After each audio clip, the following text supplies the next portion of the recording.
This is Sulfur Spikes, a world where you spawn on a singular sulfur block with a sulfur spike growing out from below. And by using the water bucket you spawn with, you're able to collect the spikes and create blocks to expand your island, with the only goal being to see how far I could get from so little, starting off by farming the spikes. That is 4 pieces, meaning that we can create a block. Look at that. We've actually just doubled our world. Now, although that is quite cool, unfortunately, we do now have to wait who knows how long for 4 more pieces of sulfur. So, I will be back in a bit.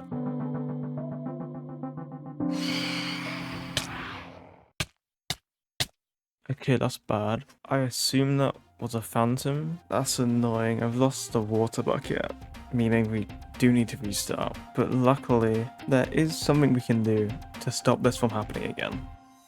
Okay, so if I'm smart about this, I can place our remaining sulfur spike here, waterlog our sulfur spike, then place the sulfur on top, then very carefully mine our spike, and just like that, we are under a block. Now, this might seem a little bit random, but since we now have a block above our head, phantoms can no longer spawn, meaning that we are able to AFK as long as we want without needing terraria. Now, although that is great, technically we have still made 0 progress since not a single sulfur spike has grown. So I'm gonna AFK for a bit and hopefully get enough sulfur spikes to create another block. Okay, so it has been a little over 2 real-life days later. Oh my god. And if I'm right, we should have enough sulfur spikes to create another block. 1, 2, 3, and 4. So we can put these 4 into my crafting table and create another block. But now actually having a second sulfur block with a space below it, we can do something very cool. But unfortunately to do so, we do need 1 more sulfur spike. So I will be back very soon. Not even 20 minutes later, and we've got another spike. Now, this is where the challenge gets kind of fun. As you can probably tell, sulfur and sulfur spikes are pretty much just a reskin of dripstone and dripstone blocks. But the one main difference other than the looks and the names is how both of them grow. Growing dripstone requires a source block of water above it. So in a challenge like this, we would only be able to grow 1 at a time. But the cool thing about sulfur is that it can grow without water, meaning we can just place another spike and as easy as that, create ourselves a second sulfur farm, essentially doubling our output. Now, it will be a little time consuming, but if we can get ourselves to a point where we've got so many of these farms that we can barely handle them, we can actually start making some progress which isn't just farming sulfur.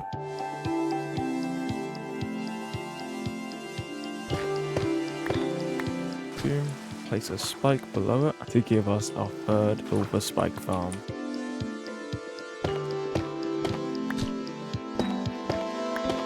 Giving us our 5th sulfur farm module. Oh my god. 8, 9, and 10.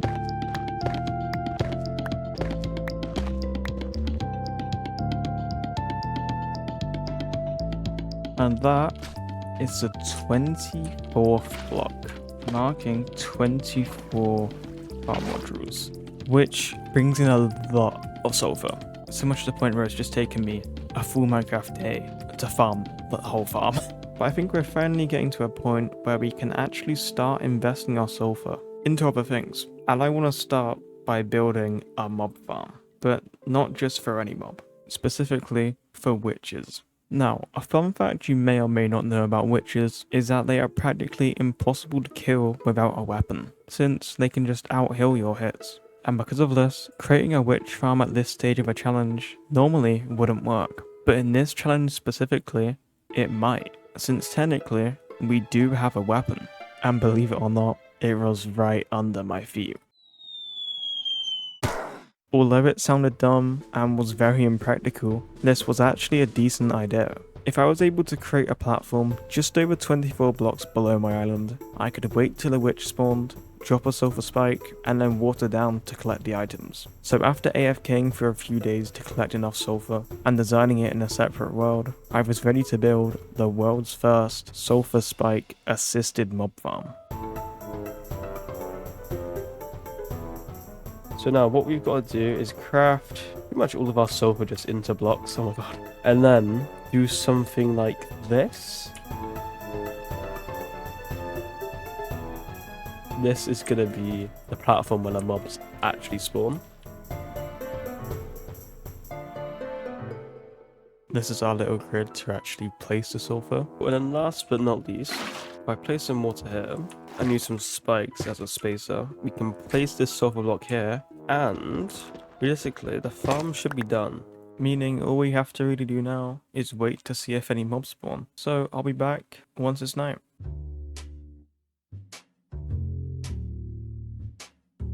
Okay, it's night and we have a spider. Now, although this isn't what we need, it does show us that the farm works, which is great, as well as it gives us an opportunity to test it out. So if we line it up and place 2 sulfur spikes directly above the spider, and then mine the top one.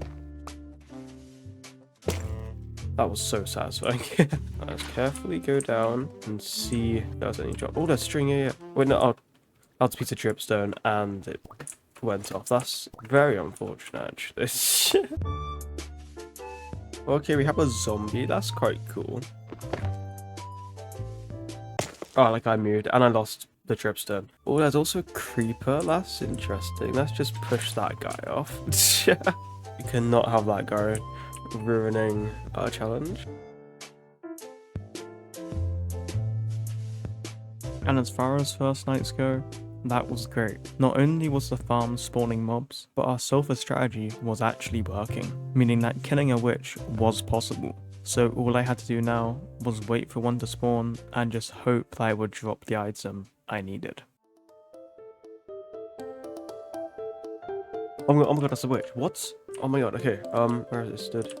Because it stood on the one block, I can't place it. What are the chances? Okay, please hit it hits. Please hit it hits. Please.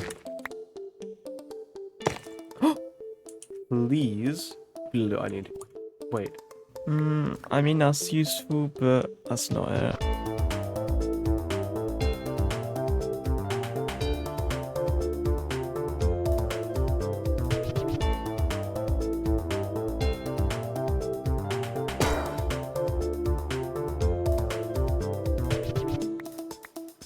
Another bit of redstone. Cool.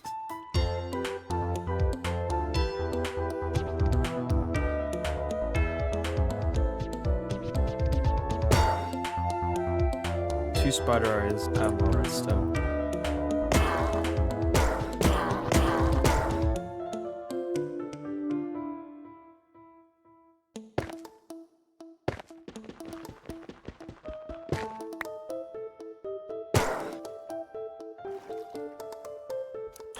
Oh my god. Oh my god. We actually have it. Oh my god. And nearly 300 in-game days later, I had finally got the item I needed. A glass bottle. Now, why is this item so important? Well, by simply right-clicking our water and filling it up, we can turn it into a water bottle. And something cool about a water bottle is that you can trade it to a wandering trader for 1 emerald. And then with that emerald, you gain access to a number of items sold by the wandering trader, including moss. So my next goal was to get a wandering trader. Now, the best way to get wandering traders to spawn is to have as big an area as possible. We have a pretty decently sized area already, and in fact I have actually already got one wandering trader a couple 100 days ago, so realistically we could just leave it at this. But for the past few 100 days in the background while farming witches, I have also been farming bits of dripstone. I could probably have farmed a lot more, but it does take so long to mine. But with this dripstone I can create so much sulfur, oh my god. And with this, the best thing I can do is extend the island, just to boost the chance of us getting a trader that little bit.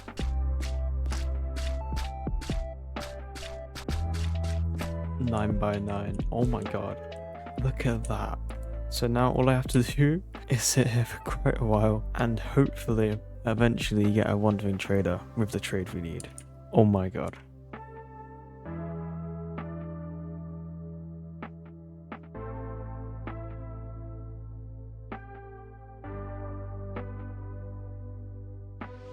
Okay, it hasn't even been that long and we've got the first wandering trader. What is this guy gonna trade?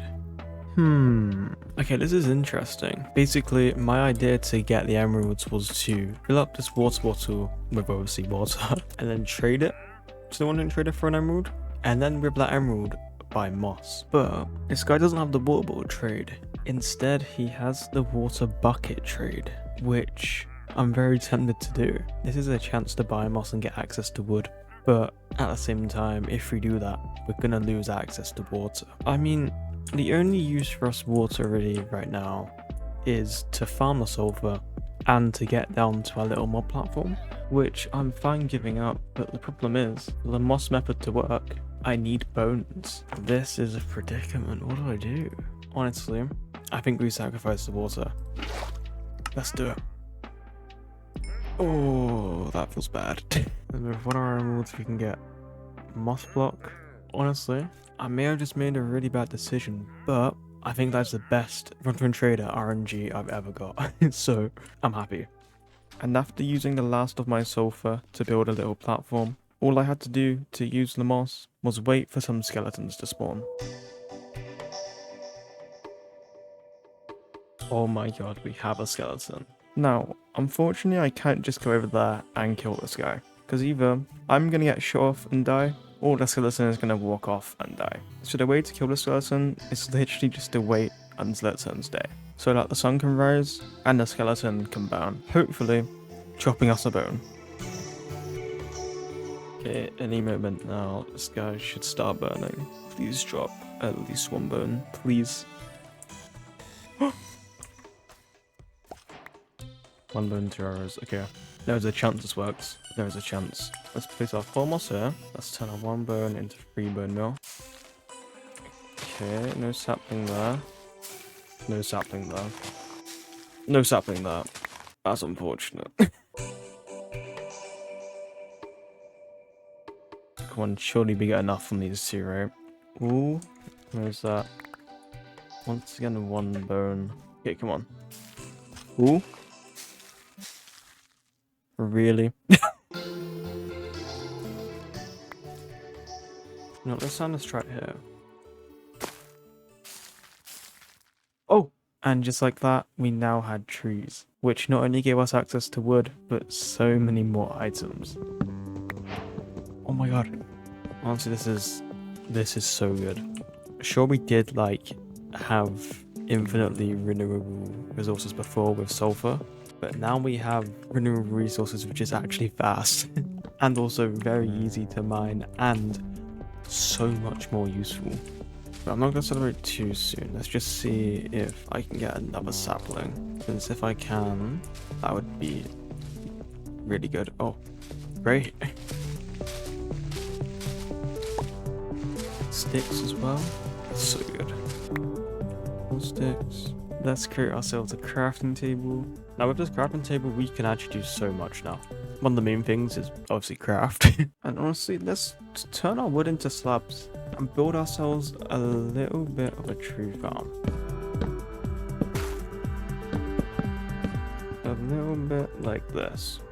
There we go. So now that we actually have wood, what is our goal? Well, it's kind of hard to explain since there's a few things in one, but basically I'm going to spend a little while farming trees and getting enough resources to build down all the way to the bottom of the world. And then once you're at the very, very bottom, I want to build an actual mob farm. Since the lower you are in the world, the more mobs that spawn. And with the mob farm, we can get a number of items, but the most important for now at least is going to be bones, because the amount of trees we can farm is actually dependent on the amount of bones we can get. And right now, we're only getting 1 to 2 every night. And if I can create a mob farm at the bottom of the world that works day and night, we will practically have infinite access to wood. So for the next couple hours, I spent the nights AFKing for skeletons and the days farming trees.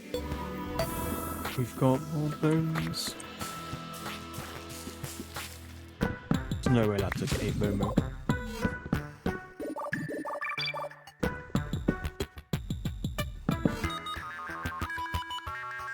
Okay, how many bones is this? 5, that's not bad.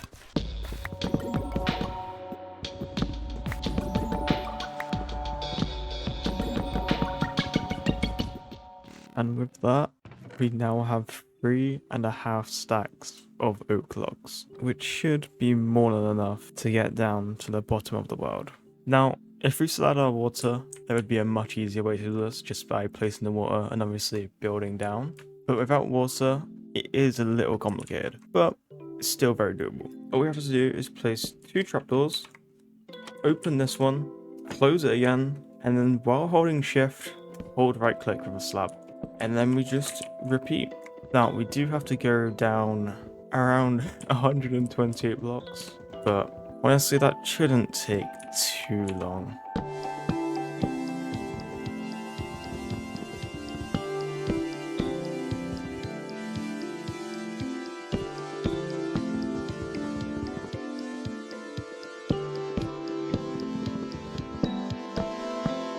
And I'm pretty sure that is as low as we can go, meaning that we are at the bottom of the world. Oh my god. And after spawn-proofing the stairs by turning every block into bottom half slabs, I now had a safe way down to the void, meaning I could start building our mob farm. And I think I'm going to build it right here. Now, I know there are tutorials I can follow to build like the best mob farm ever, but if I'm honest, I just find it a lot funner just building it myself. It might not be as great as others, but I'd just rather do it this way. Let's start off by building a little drop chute about 20 blocks high. And the reason I'm doing it this tool is so when the mobs fall down, they will take just the right amount of fall damage to be at half a heart. Actually, let's test it. Okay, a little bit higher. Okay, please. Half a heart, perfect. Now, although we don't quite have water yet, I'm going to build out 7 blocks in each direction and build some water canals. So when we eventually get our water back, we can add the water into these. And instead of waiting for the mobs to fall in this little 2x2, they can fall into any of these and end up in the 2x2. I know these aren't going to be much use right now, but building it now is going to be so much easier than they are. Then up here, oh okay, then once we're up here, temporarily we can block off the water tunnels and start building the platforms where all the mobs are going to spawn.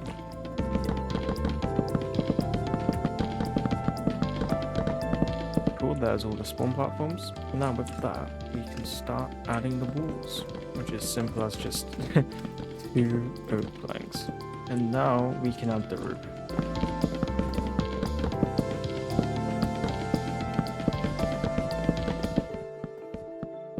And that is the roof. And last but not least, we've got to add 4 trapdoors, 2 either side. Since mobs actually think trapdoors are full blocks whether they're closed or open. So them seeing this, they'll try walk over it and fall down. And with patching this up, I'm pretty sure farm is done. So let's see if it actually works.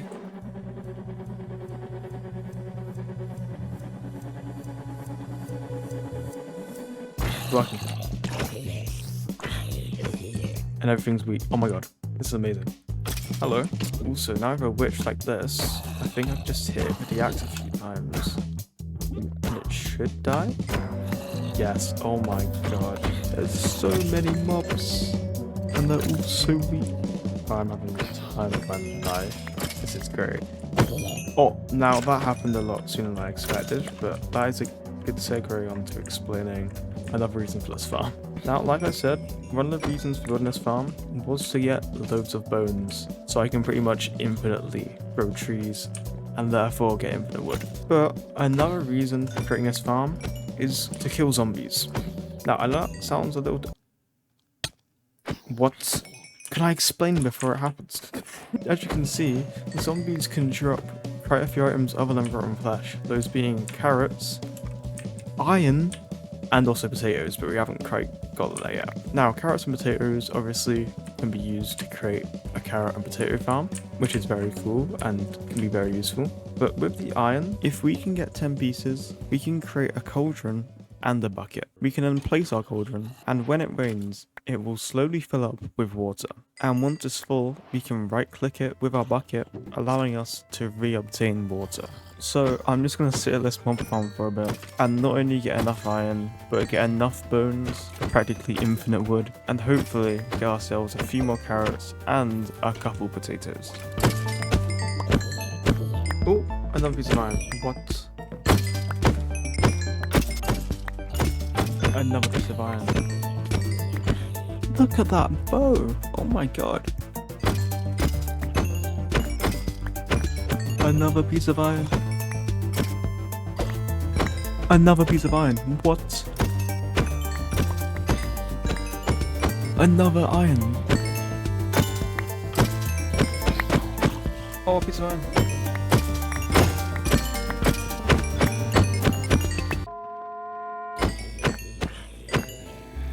Oh my god, that should be all 10 iron. Oh my god. And that means we can make a little bit of a bridge just far enough out so we're no longer underneath the mob farm. A little bit like this. And then with 7 pieces of our iron, we can create a cauldron.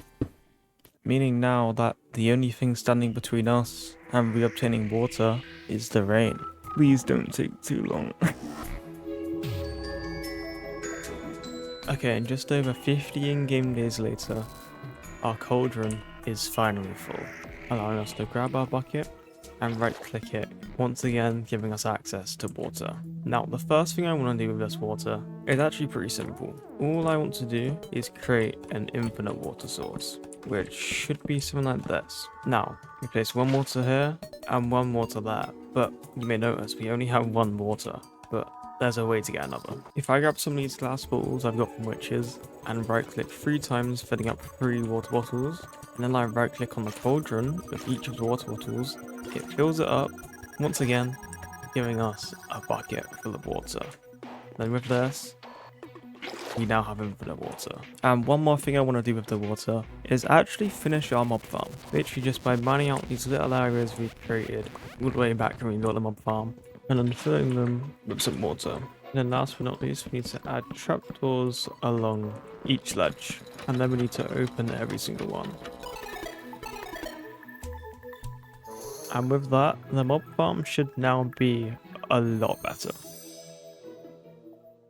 And after spending a little while testing out my finished mob farm, as well as farming some trees, I wanted to begin making this world look nice and create an actual base, since at this current moment, the world was a mess. But before I could do anything, I needed to remove my original platform. Now it is a little bit sad since that is where I spent the majority of the challenge, but just having everything that's up here down near the mob farm would be so much easier and also look so much better. I mean, let's start off with the mob farm. Honestly, it shouldn't be too hard, it's just gonna take a little while. Which we're not going to get all these blocks back, but that shouldn't matter too much, since once this is all destroyed, I'm going to build a little bit of a sulfur farm all the way down there. Let's also grab some spikes, otherwise without them I can never get sulfur again. Okay, 16 should be enough. Let's put both of those safely in there, and then we can get back to destroying. Yeah, I think that's as far this way as I can go for now. Let's get rid of the tree farm. Please give me the start back, otherwise everything is going wrong. Okay, cool. There we go. And last but definitely not least, our little spawn island. Honestly, I think this little island here, especially this block, is the block that I have spent the most time stood on out of any world in Minecraft. I was stood there for genuinely like hundreds of days. I think maybe even like 500 plus days. I can't really remember, but I was there for so long, like an unnecessary amount of time. Not saying that. I wonder if I can actually pick up this one block here. Please. Oh, we got it. Let's keep that separated from the rest. Let's also get our first crafting table. Cool. And let's empty this chest. And with these last 2 blocks, I see a original island just gone. That's kind of sad. especially since I've just realized I've now got to mine this entire staircase.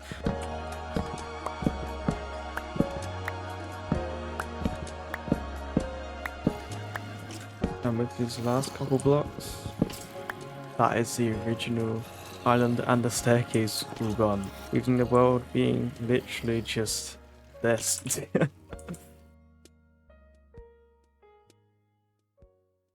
So now that we have everything down there, I think it's time I start actually setting some of it up.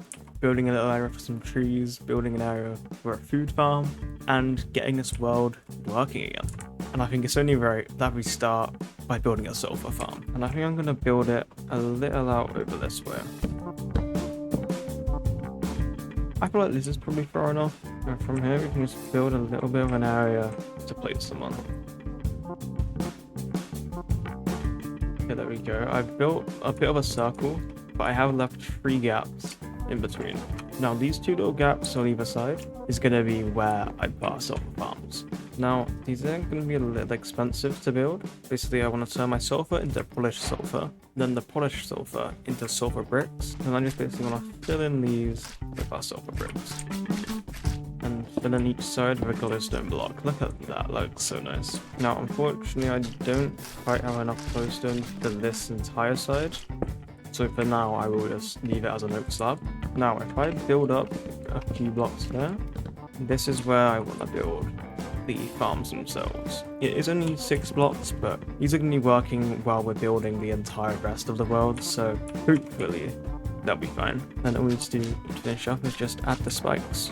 Oh, there is one more thing I am forgetting, and that is to put some slabs on top. Ideally I would want sulfur slabs, but unfortunately right now we don't quite have the budget for that. And then we could do the exact same thing on this side.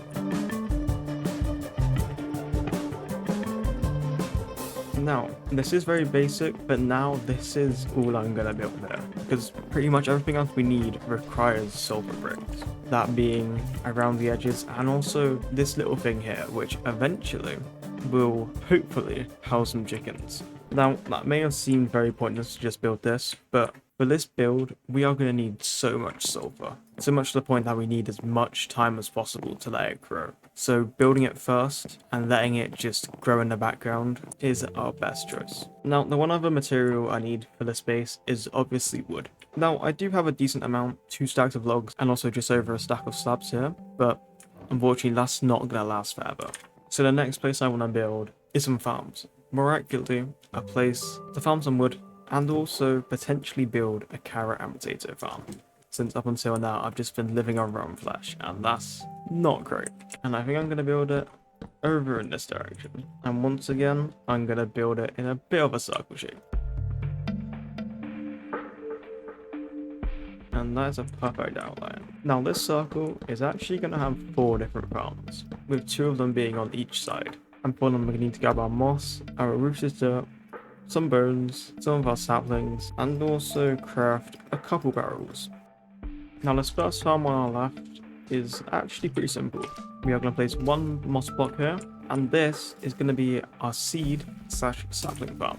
I know it may seem a little pointless, but currently there's no way for us to get seeds. And on top of that, if we ever somehow run out of saplings, this will save our life. Then this farm right next to it is going to be our tree farm. Now it's very simple. All we do is grow, and then obviously we farm it, but I'm going to leave that for now because I really don't want to farm it. And then last but not least, these 2, which I'm not going to lie are the exact same. Well, pretty much. Once again, we add our sulfur slabs. We then actually need to convert our moss into dirt by placing a sapling on each of them and then growing that sapling, turning it into rooted dirt. Then we right click with a hoe, giving us normal dirt. Then with the dirt we can place in each of these gaps, grow both of them, waterlog the slabs around them, then plant a seed and a carrot, giving us our wheat and carrot farms, leaving this area also completed, other than the sulfur that is. Now if I'm honest, just from building these 2 little circles, I'm pretty much completely out of materials, that being sulfur and wood. So I'm just going to spend a little while farming some wood, AFKing that sulfur, and every now and again using the mob farm so I can get some more glowstone.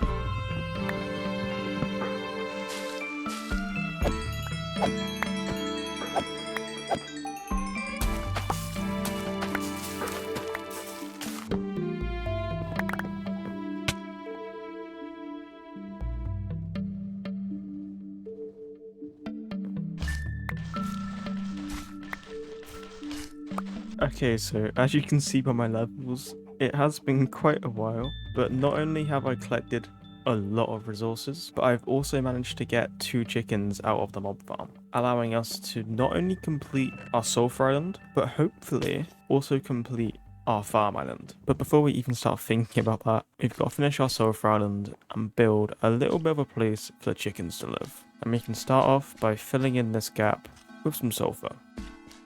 There you go, a bit like that. And ideally we need fences.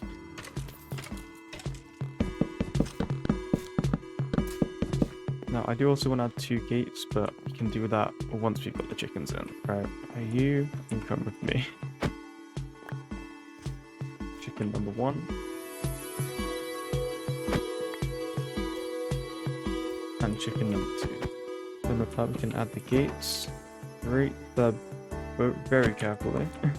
And it's chickens. And since we now have sulfur farms, we can add a little bit of a trim around both of these islands just to break up the colours a little bit. There you go. There's the sulfur island, pretty much done. And there's a palm island. Cool. Actually, one more thing I can quickly do.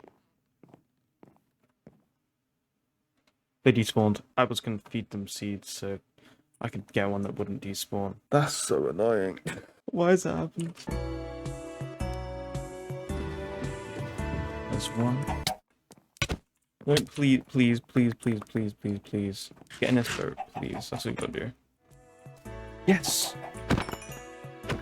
Okay, well that took unnecessarily long, but now we have chickens again. And we've even got a baby chicken. Oh my god, look at the new texture, that's really cool. Now, these 2 will actually despawn no matter what, since they're technically hostile mobs, kind of. It's really weird. But this little guy won't. And when he grows up, he will actually lay eggs, allowing us to get more chickens, which is great. And with that, other than some last little decorations I want to do a bit later, these 2 islands are done.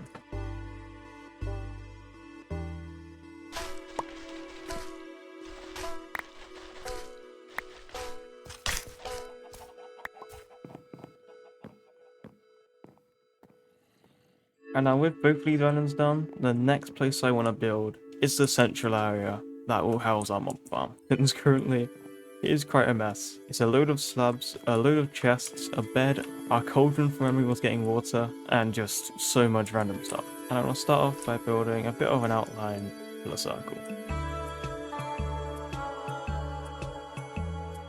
Okay, there's our outline. This looks a mess. Okay, now having our outline, we can just fill it in with oak slabs.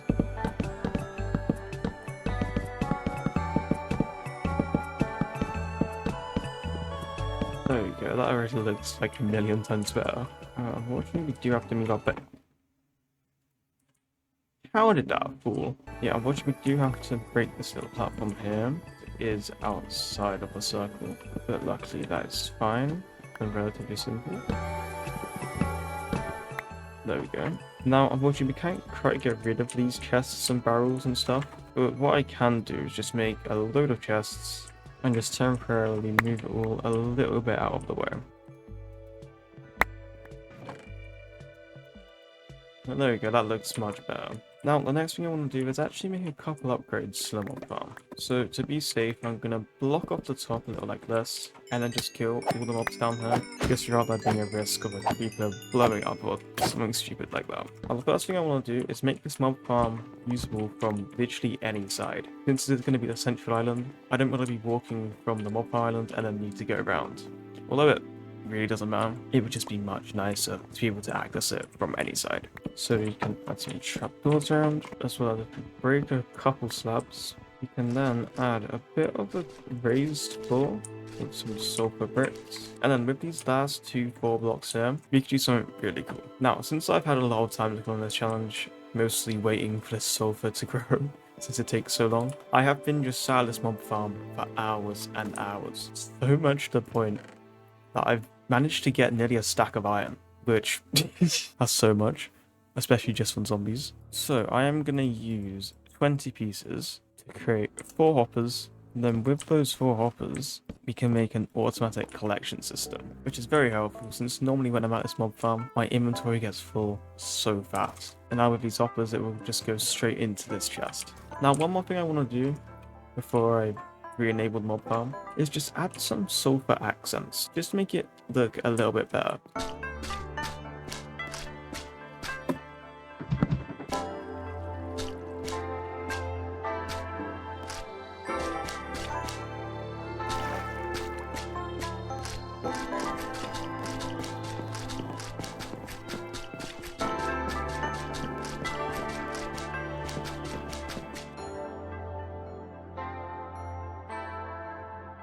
And by breaking these 4 slabs here, not only is the farm re-enabled, but it now looks 10 times better. Now, that did take very long, as you can see by the day counter, but honestly, I would say it's worth it. If I were just to leave this as wood, it would not look as good as this. Now, once again, unfortunately, we are completely out of sulfur. So I'm going to spend a little while AFKing for some more, and then we can move on and start building the final island.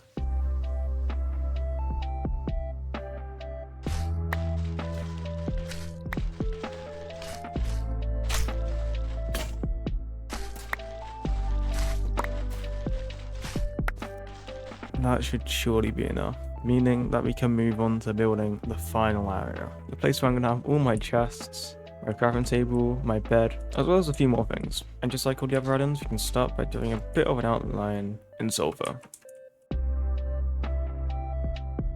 There we go, and now that we have the outline, we can just easily fill it in with some slabs.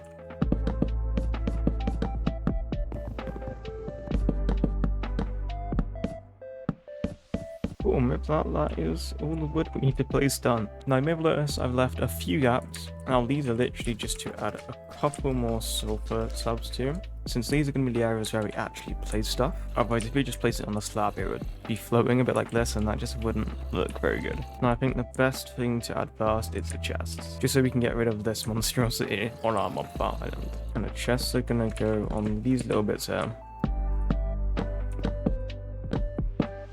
A little like that, there we go. And then we can also add a crafting table on each side, a little like that.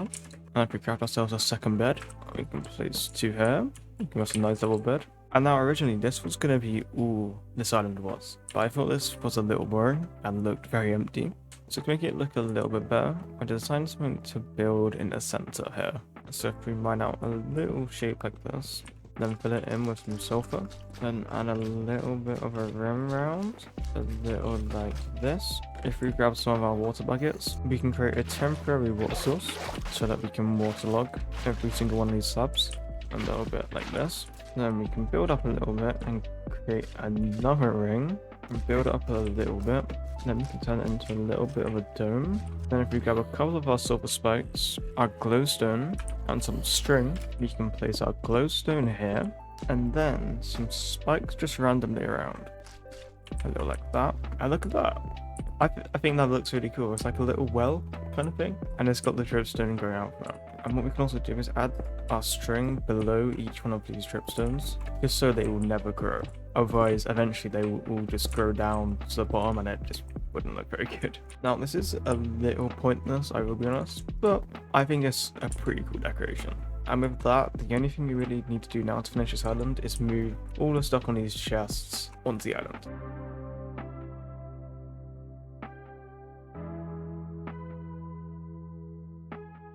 And that is all of the items moved and sorted, marking this island pretty much done. But there is one thing I would quickly like to do. I want to use our 31 iron to create an anvil. Now, I've never actually had an anvil in a challenge like this without having an iron farm, so this is quite cool. Oh my god. Now with this anvil, I just place it here temporarily. I want to do 2 things. The first one being name this sulfur, the first piece of sulfur, just so we know what it is and we don't accidentally stack it in with other sulfurs, because that'd be very bad. Now secondly, I want to use all these bows to create a really good bow. Let's combine power 2 and power 2, power 2 and pow 2, come on, let's make power 4, power 3 and power 3 to make power 4 flame punch when I'm breaking through, combine them with this to give it infinity. Then we can also combine it with this to give it punch 2, giving us a max bow, being power 5, flame, punch 2, unbreaking 3, and infinity. Oh my god. Let's name it. Sulfur. Sulfur shooter? No, that's terrible. Sulfur spiker? No. Sulfur spiked? Sulfur spiked is not great, but I'll go with it. Oh, the anvil broke. Honestly, that's fine. I mean, let's test this out. I'm pretty sure it can just, like, one-shot everything. Yeah. They don't stand a chance. Oh, one other thing I just realized. Since we've got flame, we can actually kill some of our chickens and get cooked chicken. If I'm right, I'm pretty sure this is the only way we can get cooked food, since I don't think we can get a fire aspect on the sword, and obviously we just can't get a furnace. And that's pretty cool. Unfortunately, I do need to AFK for a little more sulfur.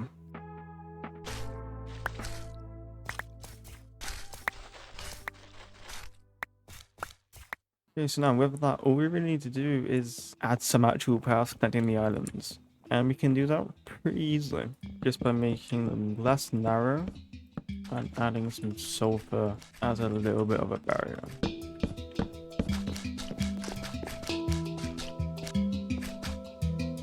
Cool.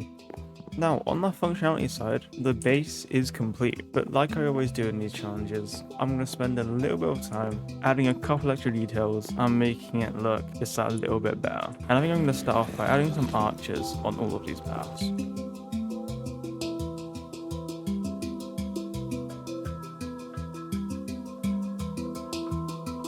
Now, I would also like fences going along the whole island, just so I just cannot fall off no matter what I do.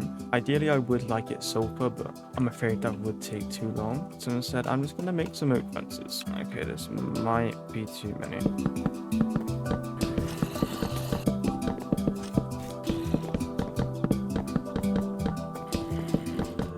Cool. Every area is fenced, so now, no matter what, if I try to walk off the edge, I just can't. I'm pretty sure the only place I can is if I'm on my bed. Can I walk over this? Oh no, I literally can't. Oh my god. Yeah, that means everywhere's like safety proofed. Now, this does already look pretty cool, but it is just a whole lot of yellow and like brown, which do go pretty nice together. But I just want to add one more block and one more color into the mix to just break it up that little bit. And the block I want to use is leaves. So if we create ourselves a couple pairs of shears, we might need more, I'm not too sure. What I need to do is just shear the trees.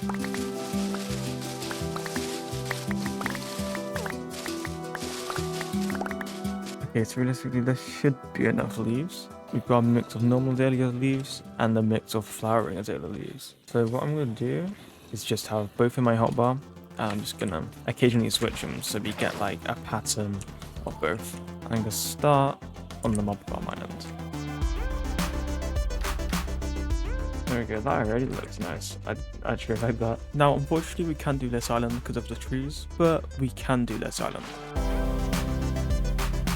There we go, that's the chicken and sulfur island done. Now, last but not least, we can do our like living quarters island.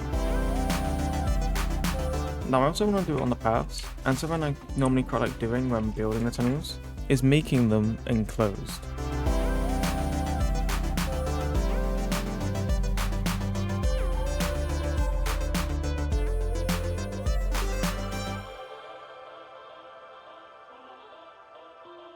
Okay, and with that, our base is done. We've got our genuinely amazing mob farm, which gets so many levels, so many mobs, and so much loot. We've got our farming island, where we can farm saplings and grass, a place where we can farm trees, a place where we can farm wheat, a place where we can farm carrots, then the nice tunnel walking us back to the center. We then have an island where we can farm sulfur, which can then be used to craft blocks, sulfur bricks, sulfur slabs, and so much more. We then have our many chickens, which as you can see gives us a lot of eggs. And on top of that, with our bow, we can get cooked chicken. Then on the last island, we have our living quarters, which stores all of our items from just basic mob loot to armor to tools to the first block we spawned on, as well as our bed so we can sleep. And we even got this nice little like feature thing in the center, which I think looks pretty cool. Now, in a normal Minecraft survival world, this probably wouldn't be that impressive. But we have spent the last 1,220 days getting to this point. We're spawning on a singular sulfur block, slowly collecting the spikes below us, eventually getting us enough to slowly expand and create more sulfur farms, then eventually designing our own sulfur spike mob farm, then spending a further 300 days waiting for a witch to get a glass bottle, just to not even use the glass bottle for it was needed for, and instead sacrificing a water bucket, then obtaining trees, then farming enough wood to build down to the void, building our mob farm, re-obtaining our water, getting chickens, and then just building this amazing base. It really is cool to think that all this is thanks to one little block of sulfur and one little spike of sulfur. In fact, there is something we can do. We grab our first piece of sulfur. In one of these chests, yep, I've got one singular piece of lava I collected from a wandering trader ages ago. And we can actually use it to create an item frame. And with this item frame, I'm pretty sure I can place it on leaves. Yes, I can. We can use it to put our first sulfur block in. Look at that.